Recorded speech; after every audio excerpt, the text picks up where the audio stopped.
Assalamualaikum warahmatullahi wabarakatuh. Shalom, Om Swastiastu, Namo Buddhaya, salam kebajikan bagi kita semua. Sebelumnya, perkenalkan kami dari kelompok 8. Di sini kami akan menyampaikan hasil diskusi kami terkait Undang-Undang Majapahit. Menurut kami, di sini terdapat 4 pasal kontroversial. Sebelumnya, izinkan saya untuk memperkenalkan diri saya sebagai moderator. Saya Getza Zahira dengan NIM 13123.006. Selanjutnya, eh, rekan kelompok saya yang pertama yaitu ada Raifa Komoranesi dengan NIM 1312332. Yang kedua yaitu Cahaya Dewi Artanti dengan NIM 13123.067. Yang selanjutnya itu ada Tiara Eka dengan NIM 13123.083. Yang terakhir yaitu ada Anastasia Tiffany dengan NIM 13123.066. Selanjutnya akan dijelaskan oleh Raifa Kemoranesi. Eh, di sini saya ingin membahas tentang pasal 55 yang menurut saya sangat kontroversial. Pasal 55 berbunyi, jika pencuri tertangkap dalam pencurian dikenakan pidana mati, anak istrinya, miliknya, dan tanahnya diambil alih oleh raja yang berkuasa. Jika pencuri itu mempunyai hamba atau kaula laki-laki dan perempuan, hamba itu tidak diambil alih oleh raja yang berkuasa, tetapi dibebaskan dari segala utangnya kepada pencuri yang bersangkutan. Nah, di sini yang ingin saya bahas itu berdasarkan pasal 28G ayat 1 Undang-Undang Dasar 1945 yang berbunyi, setiap orang berhak atas perlindungan diri pribadi, keluarga, kehormatan, martabat, dan harta benda yang di bawah kekuasaannya, serta berhak atas rasa aman dan perlindungan dari ancaman, ketakutan untuk berbuat atau tidak berbuat sesuatu yang merupakan hak asasi. Nah, dalam pasal 55 PUU Majapahit, hukuman mati untuk kasus pencurian ini dianggap terlalu kejam dan tidak sebanding dengan tindakan pidana yang dilakukan. Pencurian sering dilatar belakangi oleh faktor ekonomi seperti kemiskinan atau ketidakadilan sosial. Alih-alih menyelesaikan akar masalah, hukuman mati justru menghilangkan nyawa seseorang tanpa kesempatan untuk memperbaiki diri. Pasal ini tidak hanya menghukum pelaku, tetapi juga keluarga yang tidak terlibat dalam kejahatan. Pengambil alihan istri, anak, milik, dan tanah oleh raja yang merupakan bentuk hukuman kolektif yang tidak adil. Hukum yang baik seharusnya memberikan kesempatan bagi pelaku kejahatan untuk memperbaiki diri dan kembali menjadi anggota masyarakat yang produktif.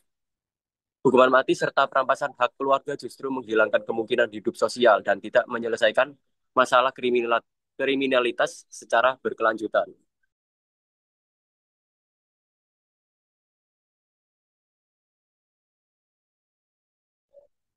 Pasal selanjutnya akan dijelaskan oleh Cahaya Dewi Artanti.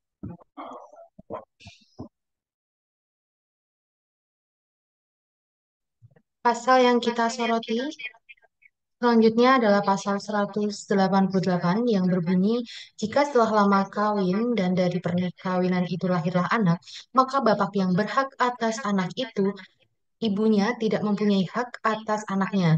Jika anak itu dikawinkan oleh ibunya tanpa perintah ayahnya, maka ayahnya berhak menceraikan anak perempuan itu kalau menantu itu kurang disukai.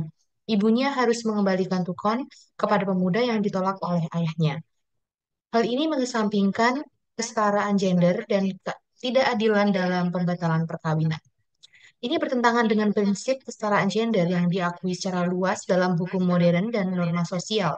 Seorang ibu seharusnya memiliki peran yang sama pentingnya dalam membesarkan dan merawat anaknya, sama seperti hak ayah.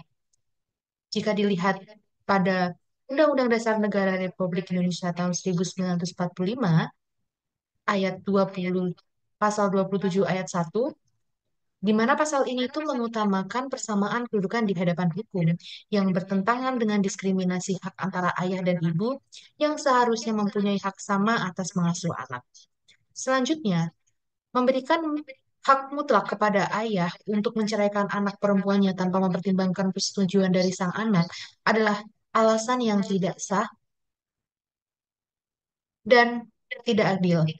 Hal ini berdasarkan Undang-Undang Perkawinan, di mana perkawinan seharusnya didasarkan pada persetujuan kedua belah pihak.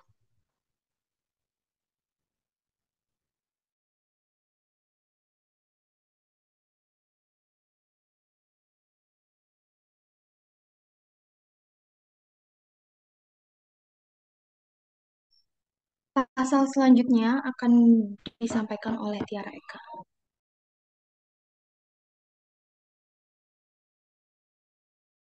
Pada pasal 200, yaitu yang berbunyi, barang siapa pergi ke tempat tidur perempuan yang telah bersuami dengan maksud menidurnya, dendanya 2 laksa. Dan jika perempuan itu meloloskan diri dari pelukannya, denda itu diserahkan kepada suami sebagai penebus hidupnya.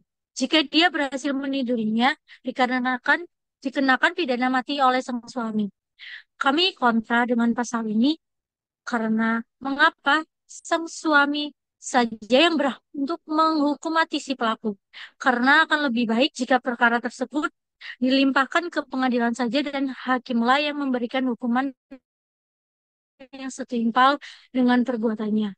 Dan bisa saja kejadian ini tersebut sudah direncanakan oleh suami dan istri untuk memperoleh suatu keuntungan atau adanya dendam pribadi. Jadi, menurut kami terlalu berat dan kejam untuk memvonis adanya hukuman mati dan tidak adanya hak asasi manusia untuk hidup. Dan untuk hak untuk hidup dijamin pada pasal 28A Undang-Undang Dasar 1945 yang berbunyi, setiap orang berhak untuk hidup serta berhak mempertahankan hidup dan kehidupannya.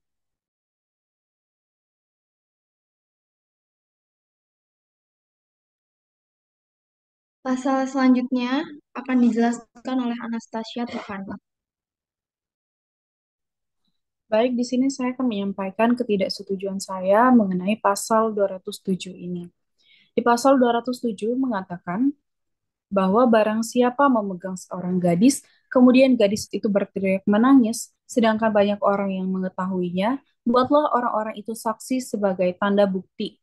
Orang yang memegang itu kenakanlah pidana mati oleh raja yang berkuasa. Sedangkan apabila kita melihat pada pasal 205, mengatakan bahwa barang siapa menegur seorang gadis, mengajak lari, berkata manis, kemudian mengajak ke tempat sepi, ia adalah bandel. Jika ada orang yang demikian, harap dikenakan denda 4 kali oleh raja yang berkuasa. Menurut saya, sudah tepatlah di pasal 205, orang yang memiliki unsur kesengajaan dihukum dengan hukuman yang setimpal, yakni denda 4 kali oleh raja yang berkuasa. Kita lihat pada pasal 205 ini, sudah jelas bahwa di dalam pasal tersebut memiliki unsur kesengajaan. Namun, dalam pasal 207, belum tentu ada unsur kesengajaan.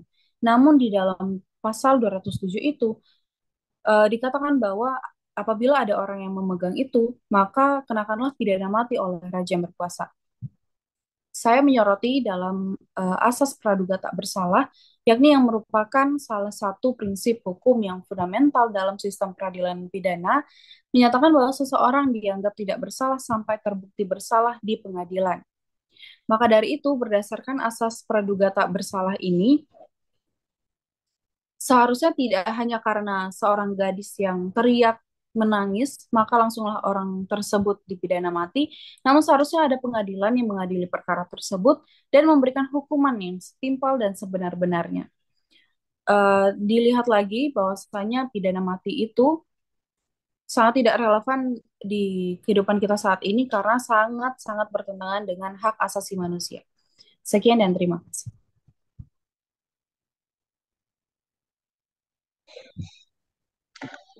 Sekian dari hasil yang kami diskusikan terkait Undang-Undang Majapahit.